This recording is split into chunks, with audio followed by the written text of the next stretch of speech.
I'm going to embarrass her, Armenian, who is the future of Armenia. I'm so excited about the young Armenians. They're so different. This is true, right? Okay, so the Origins project is actually one of 3 projects that we all that work together. Okay, and I'll just briefly explain. Adopt a Village is represented by the apricot, of course. It's about agriculture and nurturing the villages. Origins project, you may not have heard about. It's not just this, but it's also other things, like like last year we opened up, which I'll show you in a later slide, the Silk Road Wine Trail, trying to draw tourism interest to Armenia, right?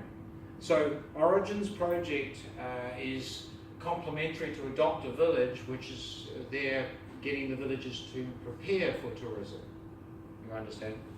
And the Genocide project is a genocide awareness project, which, as I told you, ends up most of the time bothering a lot of the members of parliament and politicians and things like that. But anyway, that's our role. So if we go to the next slide, this is an example of some of the Origins stuff.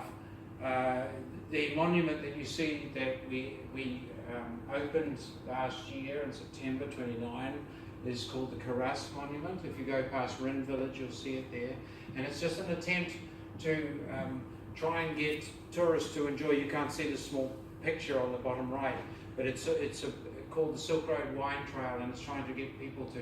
I mean, Yerevan's a very beautiful city, right? But we want them to come to the rural area and to enjoy the culture and the history, and there's plenty of that in Vale Sur. So that was what that was all about, promoting Armenia's culture and history.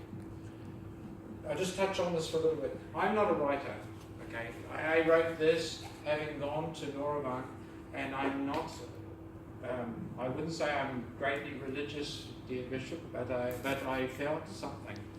I felt something. And I told my wife, I want to write. Write what? She said. So I, after 2.5 years, explained to her that it was this. It is basically a story set in the 1930s that talks about African and Asian culture. You'll be surprised when I say African, but it's all about opening the West's eyes to cultures that they don't know much about.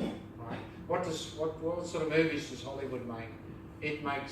They make movies about people that look like me, right? Yeah. So time for a change. Next.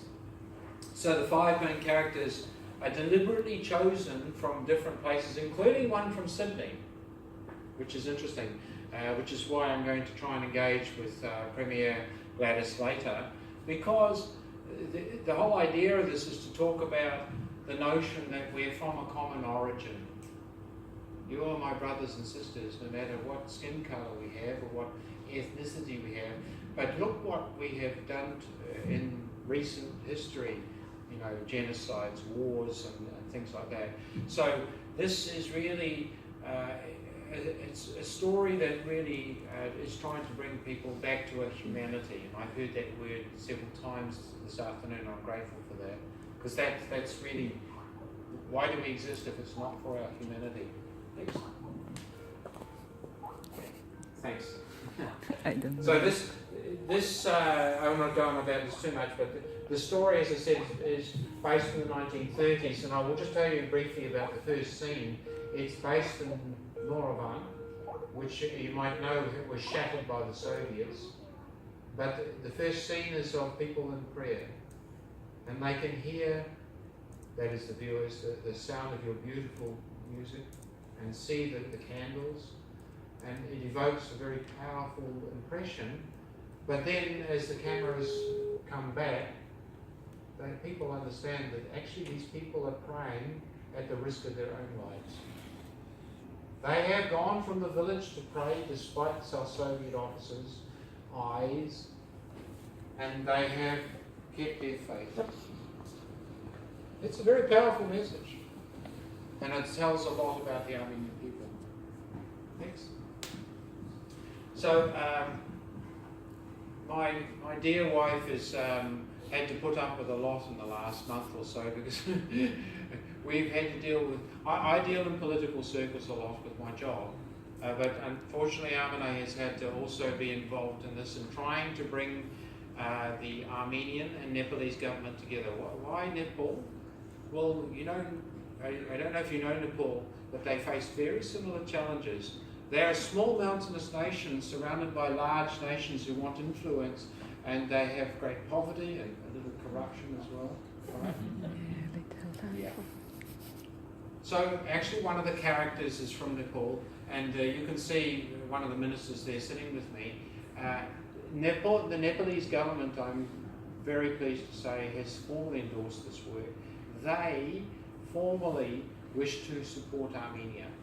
So next month, on the 16th of May, my wife and I will travel escorting a ministerial delegation to Yerevan to meet your ministers, and hopefully they do the right thing. And, and the next step then will hopefully be collaboration with China to make this a reality. Because there is no greater influence on human beings than on the big screen, when people can understand, can hear, can sense your culture, can be part of the characters and really feel.